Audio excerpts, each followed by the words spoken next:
এই মালয়েশিয়ার ভিসাটাও বর্তমানে খুলে যাবে।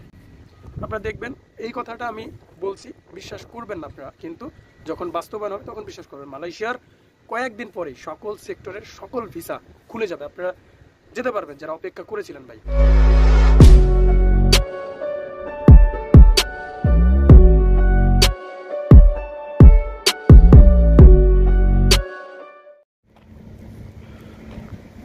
আসসালামু আলাইকুম, কেমন আছেন সবাই? আশা করি সকলেই ভালো আছেন। বাবারে কি রোদ, গরমে পুরো হাঁপায় যেতেছি ভাই। তো মালয়েশিয়ান প্রবাসী ভাইরা কি অবস্থা, কেমন আছেন? অনেকদিন পর আপনাদের মাঝে ভিডিও নিয়ে চলে আসলাম, কারণ দীর্ঘদিন ধরে মালয়েশিয়ার কোনো সঠিক নিউজ বা সঠিক তথ্য পাইনি। দেখেন প্রবাসী ভাইরা, আমি এখানে কাজ করি, দেখেন প্রচুর রোদ ভাই, একদম একেবারে বলতে পারেন যে মরুভূমি কাইটটা ঘর বানাইতেছে। ওই যে বড় বড় ওই যে মিশিং দিয়া কাইটটা লেভেল করতেছি। তো যাই হোক, অনেক কথা বলে ফেলছি। আজকে মালয়েশিয়ার ভিসা সংক্রান্ত বিষয় নিয়ে আপনাদের মাঝে কিছু কথা শেয়ার করব, যেটা আসলে না শেয়ার না করলে হয় না, ঠিক আছে? তো এই কথাটা আসলে আমার মনের ভিতরে অনেকক্ষণ ধরে আসিল যে এই কথাটা আসলে শেয়ার করা উচিত মালয়েশিয়ান প্রবাসী ভাইদের জন্য, যেহেতু মালয়েশিয়ার ভিসা সংক্রান্ত বিষয় নিয়ে কথা বলি। তো আজকে কথা বলবো মালয়েশিয়ার ভিসা সংক্রান্ত বিষয় নিয়ে। মালয়েশিয়ার ভিসা কেন খুলতেছে না, কবে খুলবে, কখন খুলবে, এই বিষয়টা আমি আজকে আপনাদের মাঝে তুলে ধরবো। তো ভিডিওটি ধৈর্য সহকারে দেখার চেষ্টা করেন প্রবাসী ভাইরা, আশা করি সব কিছু বুঝতে পারবেন। এবং আমার ক্রিয়েট আনজার টু ইউটিউব চ্যানেলটি সবাই কষ্ট করে একটু সাবস্ক্রাইব করে আমার সাথে থাকুন। তো প্রবাসী ভাইরা, গত কয়েক মাস হবে, এক বছরের কাছাকাছি, যে মালয়েশিয়ার ভিসা খুলতেছে না। কেন খুলতেছে না? আপনারা জানেন যে দীর্ঘদিন বাংলাদেশি মানুষরা তারা অবৈধ থাকার কারণে, বিভিন্ন অকারেন্সের কারণে, বাংলাদেশের গভর্নমেন্টের সমস্যার কারণে ভিসা খুলতেছে না। এখন কবে খুলবে? সবার কিন্তু কথা একটাই প্রশ্ন, কবে খুলবে সকল সেক্টরের ভিসা? মালয়েশিয়ার সকল সেক্টরের ভিসা কবে খুলবে? এখন আমি যেই বিষয়টা শেয়ার করব, এটা কিন্তু এখনও কোনো নিউজেও শেয়ার করে নাই বা গভর্নমেন্ট থেকে কোনো কথাবার্তা বলা হয় নাই, কিন্তু এই বিষয়টা অনেকে বিশ্বাস করবে, অনেকে করবে না।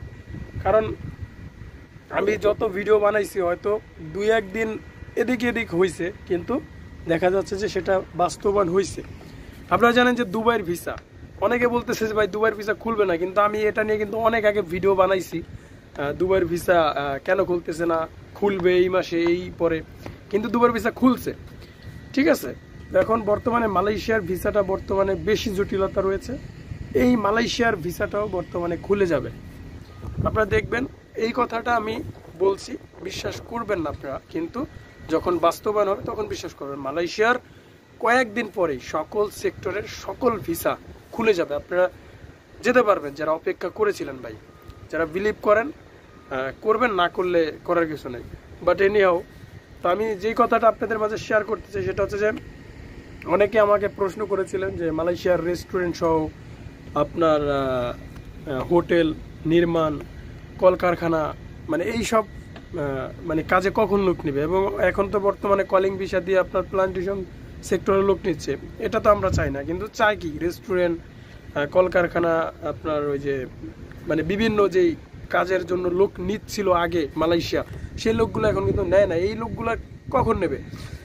আপনারা জানেন যে মালয়েশিয়ার ওসাদা বিন ওসমান বাংলাদেশের আপনার হাইকমিশন, বাংলাদেশের আর কি নিযুক্ত রাষ্ট্রদূত রয়েছেন মালয়েশিয়ার ওসাদা বিন ওসমান, তার সাথে কিন্তু বৈঠক হয়েছে এবং বেশ কিছুদিন ধরে এটা নিয়ে আলাপ আলোচনা চলছে যে মালয়েশিয়ার ভিসা প্রবাসী বাংলাদেশিদের জন্য কিভাবে সহজ করা যায়। তো এই বিষয়টা কিন্তু আমি আপনাদের মাঝে আজকে শেয়ার করলাম যে মালয়েশিয়ার ভিসা সকল সেক্টরের সকল প্রকারের ভিসা খুলে যাবে এবং কর্মী যাওয়া শুরু করবে। তো প্রবাসী ভাইরা, আপনারা জানেন যে দুবাইয়ের ভিসা যেটা সবচেয়ে জটিলতা ছিল, সেই ভিসাটাই কিন্তু খুলে গিয়েছে। এখন বর্তমানে আশা করি যে ইনশাল্লাহ সকল প্রকার ভিসা আস্তে আস্তে খুলবে সকল দেশের, বাংলাদেশিদের জন্য সকল দেশেই। তো প্রবাসী ভাইরা, যদি ভিডিওটি আজকে ভালো লেগে থাকে তাহলে অবশ্যই লাইক করবেন, কমেন্ট করে আপনার মতামত জানাবেন এবং ভিডিওটি বন্ধুদের মাঝে শেয়ার করবেন। পরবর্তীর ভিডিওর নোটিফিকেশনগুলো পেতে চ্যানেলটি সাবস্ক্রাইব করে আমার সাথে থাকবেন। তো ভালো থাকবেন সবাই, খোদা হাফেজ।